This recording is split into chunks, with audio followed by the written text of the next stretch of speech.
স্বৈরাচার পতন আন্দোলনে ছাত্র জনতার গণ অভ্যুত্থানে প্রাণ হারিয়েছেন শত শত মানুষ। কেউ আবার চোখ, হাত কিংবা পা হারিয়ে বরণ করেছেন পঙ্গুত্ব।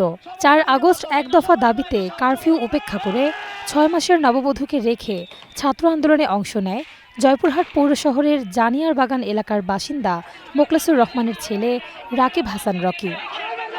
নতুন হাট থেকে পাঁচুর মোড়ে মিছিল পৌঁছালে আইনশৃঙ্খলা রক্ষাকারী বাহিনী ও তৎকালীন সরকার দলীয় লোকজন আন্দোলনকারীদের উপর এলো পাতারি ছোড়া গুলি ছোড়ে।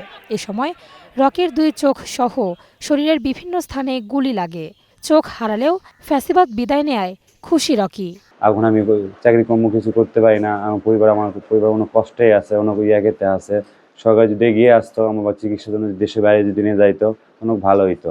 আর পুলিশেরা যেমন গুলিগুলো তুলে গুলি, এখনো তার কোনো বিচার বা কোনো কিছু পালাম না। আমরা কোনো কিছু বলতেছে বিচার করবে করতে সেটা 1 বছর হয়ে গেল, এখন কোনো বিচারের কোনো পালাম না আমরা। নষ্ট চোখ দিয়ে প্রায় বছর হতে চলল, অন্য চোখটিও নষ্ট হওয়ার পথে। সরকার থেকে যে অনুদান জুটেছে চিকিৎসায় তার সবটুকু শেষ। সন্তানের সুচিকিৎসা সহ দায়ীদের বিচার দাবি করেছেন রকির বাবা মা। এই চোখটা নষ্ট, এই চোখটাতে একটু দেখা পায় না, যখন একটু টেনশন করে কিছু হয় এই চোখটাতে হাঁপা দেখে। সে মিছিল যাচ্ছে, আমি যাইতে নিষেধ করলাম, তারপরও সে মিছিলে চলে গেছে। যাওয়ার পর আমার ছেলে সবাই ফেরত আসে, আমার ছেলে গুলিবিদ্ধ হয়ে আসে। 65টা গুলি তার বুকে লাগে এবং চোখে লাগে। ডাইন চোখ নষ্ট এবং আরেকটা চোখ আছে, ওটাও নষ্টর দিকে। রকির সুচিকিৎসার দাবি জানিয়েছে তার সহপাঠী এবং স্বজনরাও।